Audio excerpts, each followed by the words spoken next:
Hey class, I'm Dr. Ingram. It's great to have you in the course. I hope you're getting kind of used to it now, and I hope it's becoming more familiar to you. If you've already been with Colorado State University, you understand what this is like. So you've got no trouble. Most of them are set up the same way.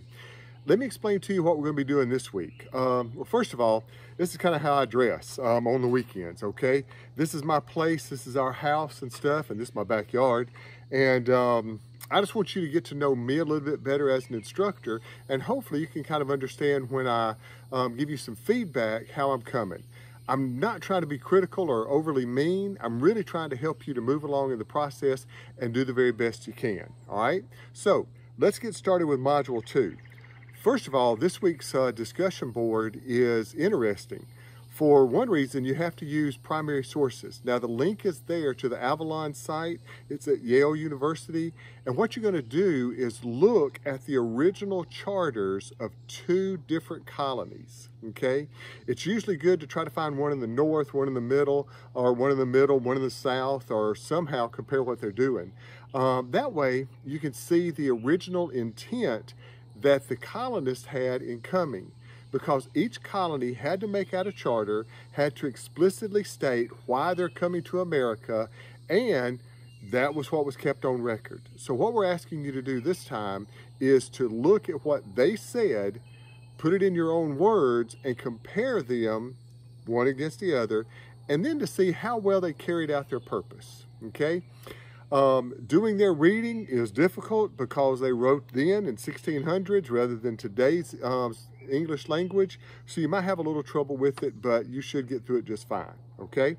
Now, this week's critical thinking essay, it is about colonial labor. Now, please don't take labor all the way up to, today, or go back to the Roman period. Look at what's going on in the colonies, okay? That's what time we want it.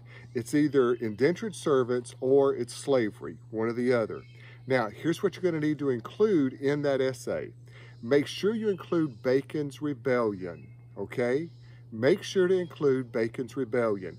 How did Bacon's Rebellion in 1676 play a part in kind of tamping down on indentured servants and increasing the number of slaves? So include Bacon's Rebellion. Now, here's how to make a good essay. Please listen to this. You should have a well-developed introduction, a body with 3 or 4 paragraphs, and a conclusion. Do not go over the page limit, okay? Now, when I said 3 or 4, if you make 2 and they're real good paragraphs, that's fine. If you run over a half a page, a couple of lines, that's okay, but don't run into 4, 5, 6, 7 pages, okay? Some people do, so I need to remind you of that, okay? Also, do not use I, we, us, or our. I, we, us, or our. Those are first-person verbs, or first-person pronouns, excuse me. So don't use those, okay? They're not to be used in the paper, all right? That's just good writing. Also, don't use contractions like can't and would not. Also, each paragraph needs to have at least 4 fully developed sentences. If you do that, you'll do well. Also, click on the links in the critical thinking assignment. Click on what's there. Click on the writing examples that we have. All those will help you out. If there's a link in the critical thinking essay section, click on it and find out. It'll only help you. So, this is my place. We've been living here for about 14 years. I love it, okay? Like every place, it has its little problems and stuff like that, but generally, it's a good place to be. Just outside of a place called Corinth, Mississippi. It's up in the north part of Corinth, or north part of Mississippi, so you can look it, find it, and you'll find out where I live. It's kind of hot today, but it's good to be here. If there's any questions you have, please let me know. Just email me, and I'll be glad to take them. Talk to you later. Bye-bye.